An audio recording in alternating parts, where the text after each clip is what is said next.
60 Minutes Overtime. I think I do normal things. I like to cook.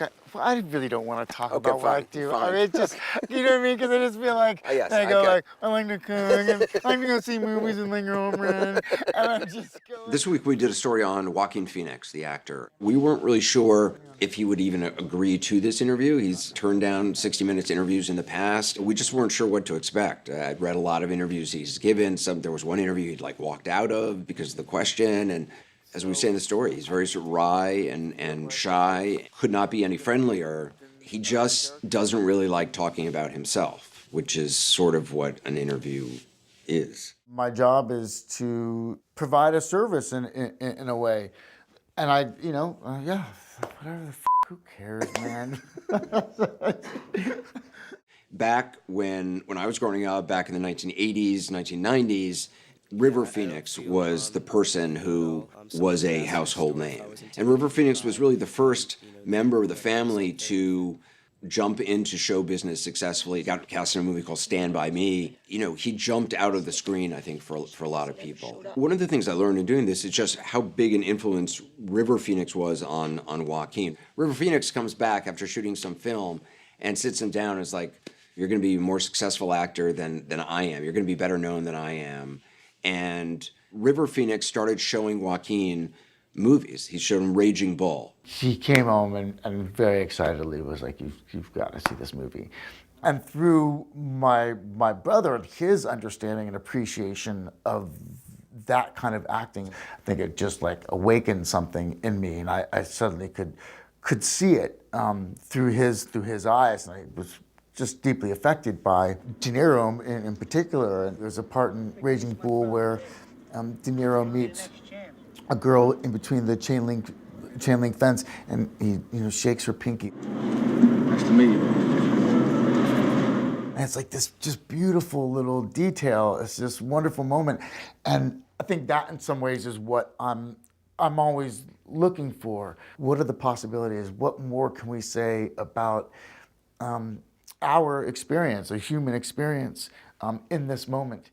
1993, really at the height of his fame. River was out one night with Joaquin and with one of their sisters, Rain, at a nightclub called the Viper Room. He had a drug overdose and ended up dying on the street outside the club. And the family doesn't talk about it a lot, and it's rare to have the whole family together. They were very brave and willing to talk about the impact that River had had on their lives, but also that he continues to have on their lives and other people's lives, and also just the grief process. We were talking before we started, my brother died by suicide when I was 21, and he killed himself in front of my mom, and it was a very public event in New York, obviously not at the same level as River, but the public nature of River's death, was it something that intruded upon you? During that time in which you're most vulnerable, there are helicopters flying over, there are people that are trying to sneak onto your land. Certainly for me, it felt like it impeded on the mourning process, right? You had said that, for years you found it difficult to say your brother's name or to talk about it,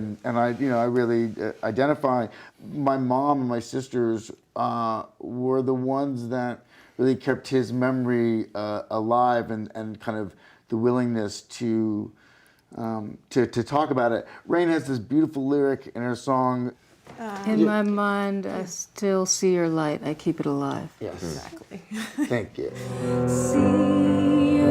Rain Phoenix just released an album called River, and it's inspired by River Phoenix, her brother. Obviously, it's very personal. Many of the songs are inspired by River Phoenix, and a lot of the family's involved with the River Phoenix Center for Peace Building, which is based on the life that he led and the ideas that today he might still have, and the kind of life he might be leading today. When River passed, Jeffrey just kind of moved into the family, and we've been together 26 years. One of the things that you focus on is restorative justice. What is restorative justice? Restorative justice is really a practice of addressing harm and having an opportunity for people who are impacted by violence or crime or disruptions to have a stake in the healing and the reconciliation. I mean, everybody's yearning for the same thing as a human being, I think. To be safe, to be loved, to be connected, to be heard, to be valued. Their mom was saying, there is no timeline for grief, that this is something which, there are moments she's driving her car and all of a sudden, she starts crying and memories come back. The grieving process happens out of nowhere. I'll be driving and all of a sudden I will feel it and I'll just Even now? welcome it. Oh yeah. And yet they're also able to smile and talk about him, and it gives them pleasure to talk about him. There's always been a presence in all of our work and the paths that we took individually and collectively. You still feel that you feel his presence in what you do? Absolutely. I mean, I think in virtually every movie that I made, there was a connection to River in some way. I think that we've all felt his presence and guidance in our lives in numerous ways.